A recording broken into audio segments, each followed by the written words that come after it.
Hello everyone, welcome to today's Real Estate Institute of New South Wales webinar. We are pleased to welcome our presenter for today, Mark Morgan.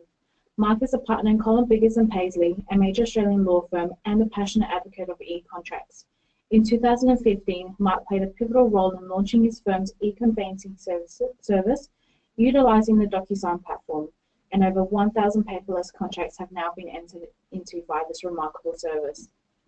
Mark has appeared on Sky News and has addressed numerous seminars and written many articles on the e-contract product.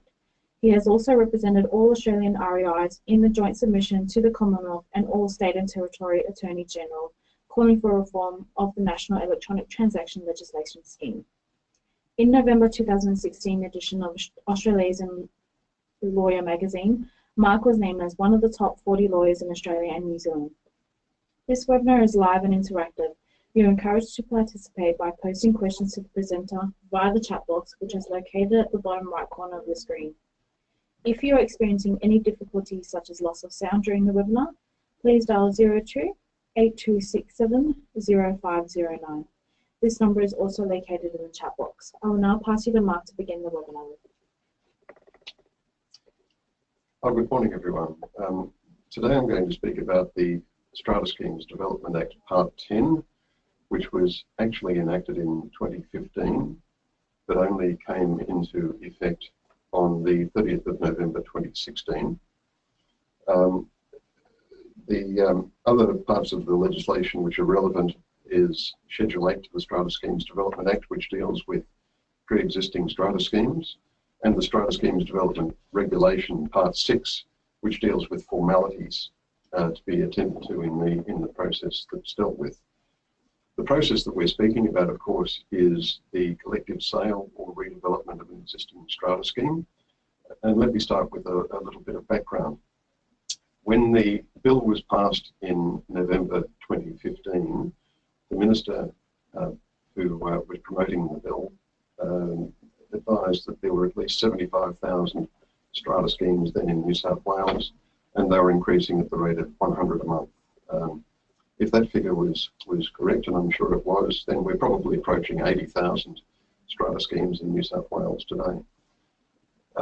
The other fact that he quoted was that 25% of people residing in Sydney now reside in strata, which was also quite a remarkable fact, and that by 2040 it was predicted that 50% of Sydney-siders would be living in strata apartments. So we're talking about quite a large issue here, and that issue is the redevelopment of existing strata schemes. The compelling of owners who are unwilling to sell in that process. Just before I get into the particular provisions of the Act, there are three general questions that haven't been answered by the legislation and remain in the interesting column. The first is the Act actually contains no prescriptions for what happens if the legislation isn't followed. So, for example, it doesn't state that if it's not followed, that there's anything that can be done about it, and that's rather unusual. So there's a question as to what the consequences would be if this procedure is simply not followed. The second question is company title. The most ancient apartments are still Sydney's company title apartments. Nothing's been done with that, and that's an issue because depending on the constitution of a particular company, that constitution might say that 100% of shareholders have to vote for redevelopment, in which case this Act doesn't apply to bring that down to 75%. Alternatively, it's left at the simple situation where 51% of owners could make a decision to redevelop, in which case this Act doesn't come into play to protect any persons who are dissenting against that decision, and that seems a bit unreasonable. Having said that, that's the way it is. The third issue is that it doesn't deal with strata subdivisions. I don't know why this constantly gets forgotten, because so many apartments these days are part of a stratum development, and if you've got legislation that deals with the strata side of things but not the stratum side of things, I'm not quite sure how a redevelopment can work, and it certainly won't fall within the ambit of this Act. But I'm just leaving that as three general issues that have not been addressed by the legislation. There are actually a hell of a lot more, but it just shows that over time I think there's going to be a lot of redevelopment of this particular legislation. So what are we talking about here? The principal purpose of the legislation, as stated by the Minister, was the redevelopment of ageing strata schemes.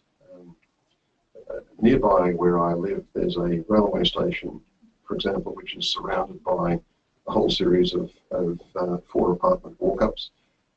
You all know the sort of apartments that I'm speaking about. You look at the front fence, and the front fence has fallen over, the grass is never mowed, the mortar is falling out of the bricks on the external side of the building.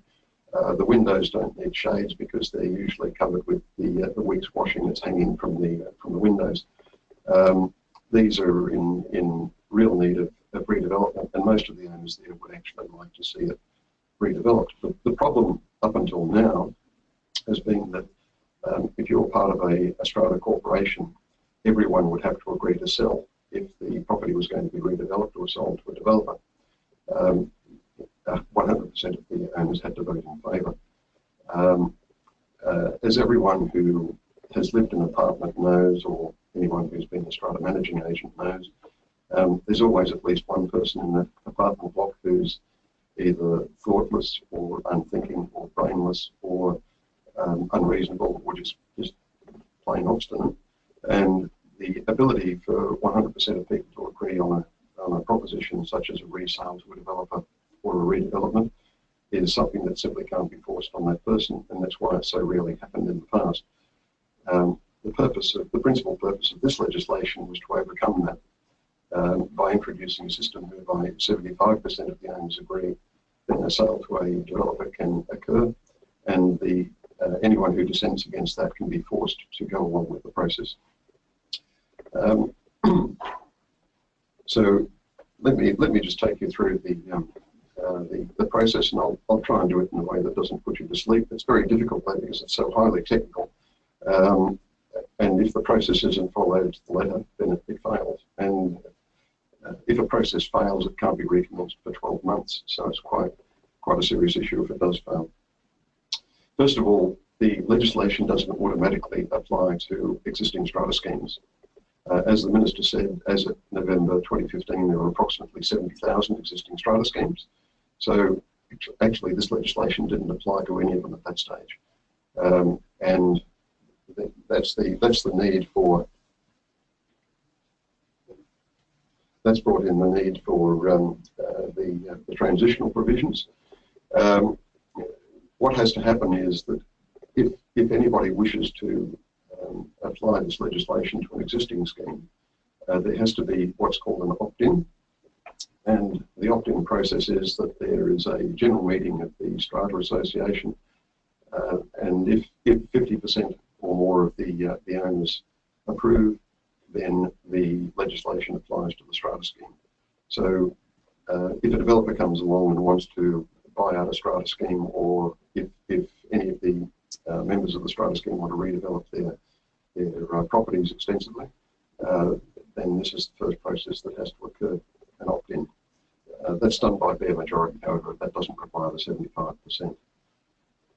Once the opt-in has been approved, anyone is free to lodge with the Owners Corporation what's called a strata renewal proposal. The strata renewal proposal can be one of 2 different types of proposals. Proposal number 1 is a simple buyout of all of the owners. That's called a collective sale. The second strata proposal that can be made is a redevelopment proposal. A redevelopment proposal is a proposal for redevelopment of the strata scheme which is so extensive that it actually requires a termination of the scheme and its replacement with a new scheme. So a redevelopment proposal is not constituted by a simple agreement to repaint the building or fix up the common area or do anything like that. It has to be so significant that the strata scheme is actually terminated and replaced with a new strata scheme. However, it's obviously the first category that's obviously going to be the most commonly used, and the most common proponent of that scheme will obviously be a developer who comes along, sees an old set of apartments that occupies land at a much more expensive block of apartments can be built on, and wants to buy the process and wants to buy the strata scheme. So that developer comes along and issues a strata renewal proposal to the owners corporation. Now, the strata proposal form is extremely heavily prescribed.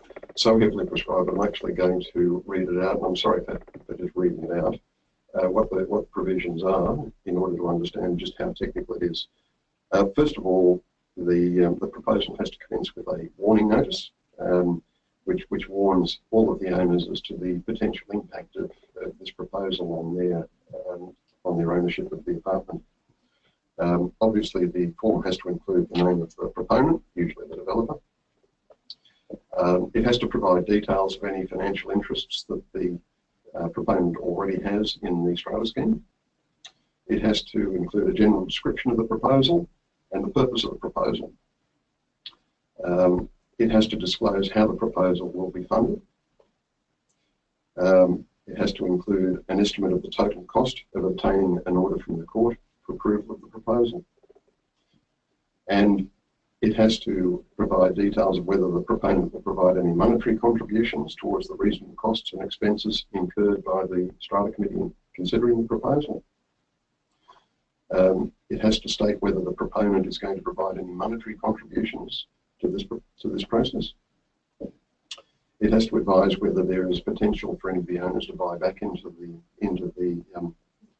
development after the sale. And they're the considerations if it's going to be a sale. If it's going to be a collective sale of the strata scheme, it also has to include an indicative sale price and a proposed timetable for the sale of the apartments.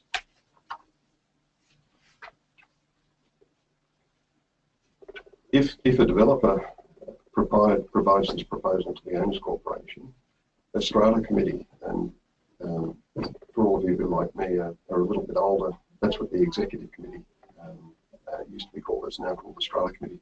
The strata committee has to consider the proposal within 30 days after the proposal is lodged with the owners corporation secretary. The strata committee then decides whether to recommend the proposal to the owners corporation in general meeting. Alternatively, if 25% of the owners wish to call a meeting to consider it, they can override the strata committee and simply call a meeting as well. So either way, a meeting is then called. Then if the strata committee or 25% of the owners have called for the meeting, the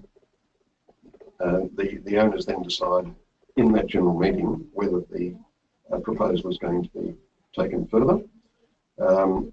And by taking it further, that means creating what's called a strata renewal committee of the owners corporation, and allowing them to review it and advise the owners corporation generally on the process that's going to occur. If the owners corporation in general meeting votes to set up the strata renewal committee, you can start to see how technical this is. Agrees to appoint a strata renewal committee. All of the members who are to be voted onto the committee then have to disclose whether they have a financial interest in it, or alternatively whether any of their committee members has at least 25% of the unit entitlements in the apartment. That doesn't disqualify them, but they have to disclose it. Then the purpose of the strata renewal committee is to produce what's called a strata renewal plan. Now, the requirements of the strata renewal plan are prescribed in quite detail, but when you compare that detail with the strata renewal proposal, you'll find that it's actually the same requirements all over again. So obviously in policy terms, what's intended is that the strata renewal committee is supposed to go through each point that's been put by the developer in its strata renewal proposal, and either tick it off or require it to be qualified or require it to be amended, and on and on and on it goes. If the strata review, if the strata renewal committee doesn't come up with any decision on it within 3 months, the proposal automatically lapses. And if it lapses under this part of the process or under any other part of the process, it can't be put to the owners corporation again for at least 12 months. If, however, the strata committee resolves that it's worth proceeding with, it will then make that recommendation to the owners, and the owners are called into a meeting yet again, a general meeting yet again, to decide whether it's to be put to the individual owners for consideration. Again, I apologise for the incredible technicality of this. It's quite remarkably complex. The decision to put the proposal to the owners individually must be passed by a special resolution of the owners corporation. If this special resolution of the owners corporation is passed, what happens then is what's called a returning officer is appointed, and the purpose of appointment of this returning officer is that this person will receive statements from the individual owners over the next 60 days to 3 months, stating whether or not an individual owner approves the scheme or not. And if they receive or don't receive approval notices from individual owners, the returning officer is not permitted to disclose to the committee or to the general meeting who has or has not put an approval in. This is a deliberate policy of the government to ensure that individual owners are not pressured in a general meeting situation from making a decision one way or another. The legislation states that each individual owner has 60 days to consider the proposal before responding, and as long as if more than 75% of owners, and that's owners, not unit entitlements, put in a form to the returning officer which approves of the scheme, it will then proceed to the next step. The slightly curious feature of the approval form, which is called a form of approval of a renewal plan, is that it also has to be countersigned by an owner's mortgagee. I think that's going to come as a bit of a shock to banks, because I'm not quite sure how they would handle this sort of process. It's something which is completely foreign to our banking system, so it might take some while for banks to get their heads around it. So, just to bring you back to the process, what's happened is that an owners corporation has, by special resolution, determined that the strata renewal plan will be put to individual owners. The plan has then been sent to each individual owner. Each individual owner, in secret, on their own, is permitted to go through the process, decide whether they like it or not, and to either hand an approval notice or not hand an approval notice to the returning officer. If the person puts in an approval notice, that has to be countersigned by the person's mortgagee, if there is one. If the returning officer receives approval notices from a minimum of 75% of lot owners, that's 75% of lot owners, not unit entitlements of 75%.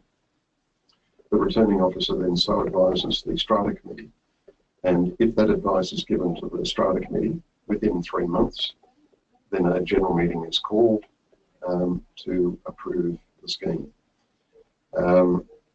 So then, once again, there's a meeting called. The returning officer has, however, already got in his hand approvals from 75% of the owners.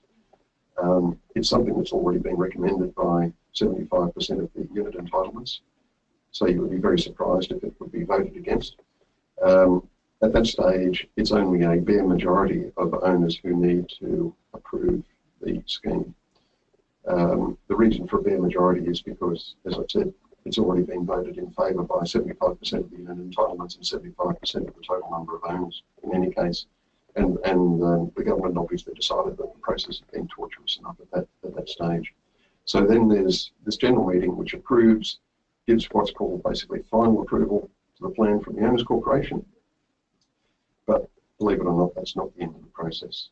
What that then means is that the Owners Corporation has to present the application to court, to the Land and Environment Court, for its approval.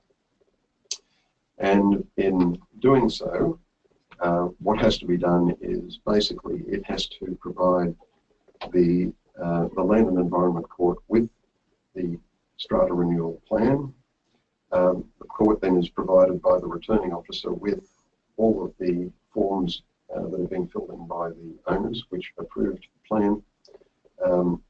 At that point, because obviously confidentiality has gone, the returning officer also provides the names of the owners who did not approve the plan, and the developer then provides whatever other details are required by the Land and Environment Court to assess the fairness of the scheme. Provided all of the boxes have been ticked, then it's unlikely that the court would overturn it. However, there are circumstances in which it must overturn it, and there are circumstances in which it may overturn it. The circumstances in which it must overturn it are as follows. First of all, there is a global sum that has to be offered by the developer for all of the apartments, and the prices paid to each owner is then divided by their unit entitlements. If that's not done, then the court cannot approve it. Secondly, the court has to be satisfied that each owner receives compensation which is no less than would have been the case had that apartment been compulsorily acquired by the state government itself, following the rules under the Lands Acquisition Compulsory Acquisitions Act. That means that a person has to receive the market value of their apartment, plus several other payments. For example, they have to be paid for what's called disturbance. They have to be compensated for what's called salarium, which is highly technical. I won't bother you with that at that point. They have to be paid. They have to be paid whatever amount of stamp duty would have to be paid by them when moving to alternative accommodation. So, in fact, the minimum compensation that people have to receive is well in excess of the actual market value of their apartments. And if that isn't the case, then again the court cannot approve the scheme. The minister introducing the act said that this is generally never going to be an issue, because generally speaking, developers are going to have to pay way over the market value for an individual apartment to make the scheme attractive to owners in the first place. And he cited one instance in, I think it was in Epping, where the developer paid a minimum of 3 times the market value of each apartment value. And I think there have been a number of instances since then where that's been repeated over and over again. So they're the circumstances in which the court cannot give the approval. Once again, the global price has to be divided amongst each of the owners on a unit entitlement basis, and the price received by each individual owner has to exceed its value. Its value would have been received had the land been compulsorily acquired by the government. There are, however, on top of that, circumstances in which the court may fail to approve the scheme, even if all of the other boxes have been ticked. There is no regulation of this discretion. It's simply whatever the court believes is fair. One situation is that the court can look at the unit entitlements and decide that the unit entitlements were not properly valued. If that argument is raised and the court agrees with it, then the unit entitlements have to be reassessed before the compensation is split up again. And if it didn't follow that split, then the scheme fails. Hopefully that won't happen too often. A second situation where the court might exercise this discretion is where it decides that even though everything else is okay, the plan is that the developer will acquire, say, by an option, and the court decides that the option period is simply too long. I'm just throwing that up as a potential example, not as something that's prescribed. Just to give an idea of the discretion that the court has to refuse an application, even in circumstances where it's supported by all but perhaps one owner. And that's to remind that the whole purpose of this legislation is to protect the dissenting owner. To give an example of another protection for a dissenting owner, if any owner dissents and objects and takes their objection to the Land and Environment Court, the presumption which is legislated is that the owner's corporation has to pay the legal costs of that dissenting owner, and the owner's corporation cannot require the dissenting owner to contribute to any strata levy that's used to fund those legal costs. The policy behind that legislation is that a person is entitled to be totally unreasonable if they're being thrown out of their own home. That was the simple philosophy there. Therefore, even if somebody appears to be unreasonable, every person's home is their castle, and therefore they're entitled to be unreasonable and simply refuse to be moved, even if the court believes that it's reasonable. So that, in a nutshell, is the scheme. If at any stage you've been lost as I've taken you through the scheme, it wouldn't surprise me, because I almost think that the people who are drafting the legislation got lost as they were going through it. So if you've got any questions about that, by all means ask them, or if you have any other questions, please feel free to ask as well. We do have a question, Mark. So one from Veronica. So for this approval, does a multi-lot owner get one vote for each of their lots? So if an owner owns 4 out of 5 lots and agrees, but the 5th lot owner doesn't, would this pass? Yes. However, don't forget that this goes to the ultimate court approval process as well. So if a court is of the view that one single person had undue influence over the entire process, the court might refuse to approve it. Is that the only question? Yeah, that's the only question. Oh, excellent. Alrighty. Well, thank you very much, Mark, and thank you very much for our participants for viewing our webinar today. So please complete the survey at the end of the webinar as REI and NSW values your feedback. Thank you.